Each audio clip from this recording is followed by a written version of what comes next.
Straining their eyes through the clouds, Second Lieutenants Lois Watson Mackenzie and Agnes Jensen stared, disbelieving, as anti-aircraft artillery tracers tore perilously close to their medical transport. The dank mist that enveloped the plane made the reddish slug seem even more malignant. Sitting several rows behind the nurses, Sergeant Loris Orville Abbott, a medic and a car buff, likened the ACAC tracers to sparks from a coughing engine. Ugly black bursts soon erupted off both wings, rocking the plane. The fog was so dense, it was as if the deadly fusillade were being fired from some unseen netherworld. 1 minute later, their Dakota C-53 was lowering its wheels and swooping toward the ground, eliciting cheers from the 26 nurses and medics on board. The next moment, they were gasping for air as the plane aborted its landing. Seconds later, they were slammed against their seatbacks as the transport lurched skyward. And now somebody was shooting at them. An ominous clang began rattling from the tail section. But who was doing the shooting, and why? Since leaving Sicily 4 hours earlier on what should have been a routine hop to southern Italy, they'd been flying blind, lost in the dismal November slop for what seemed an eternity, desperately seeking terra firma and a place to land. They'd finally spotted a coastline, and a few minutes after that, an air dome, only to discover that it was controlled by someone hostile. Was it the Axis enemy? Had they somehow wandered over that part of Italy still dominated by the Germans? As it climbed, the plane began to twist and turn, first one way, then the other. Clearly, the pilots were taking evasive action, scrambling to hide in thicker cloud cover. The frenetic swerving could mean only one thing: hostile fighter planes were now chasing them. Mackenzie, Jensen, Abbott, and company tried to remember their training and not succumb to panic.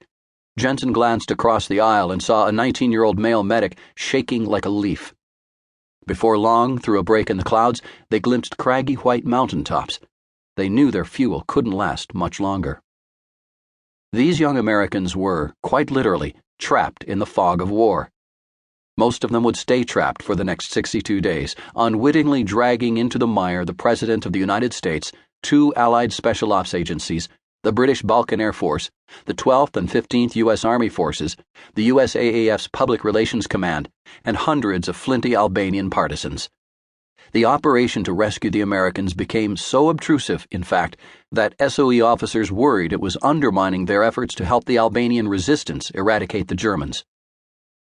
Before the ordeal finally ended, it would ensnare 2 future movie stars, 1 English and 1 American, one of the most decorated soldiers in English history, the British Empire's most renowned explorer and mountaineer, the scion of Britain's largest cookie fortune, and the Cold War's most notorious traitor.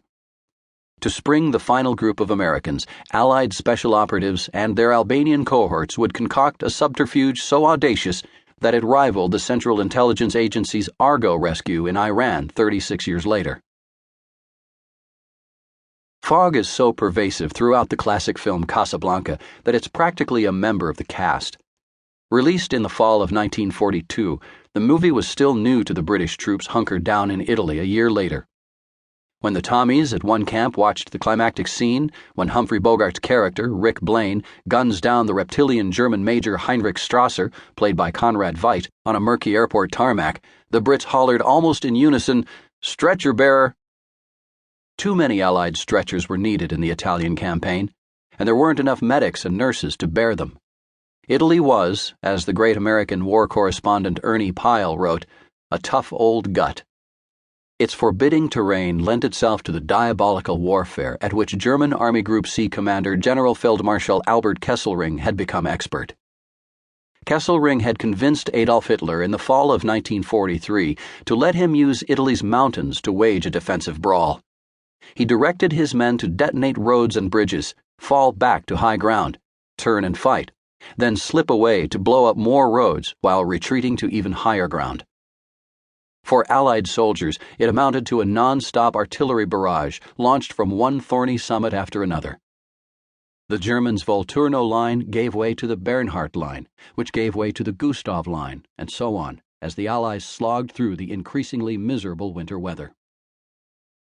The Italian campaign was a morass, but it was also a moving testament to the coalition.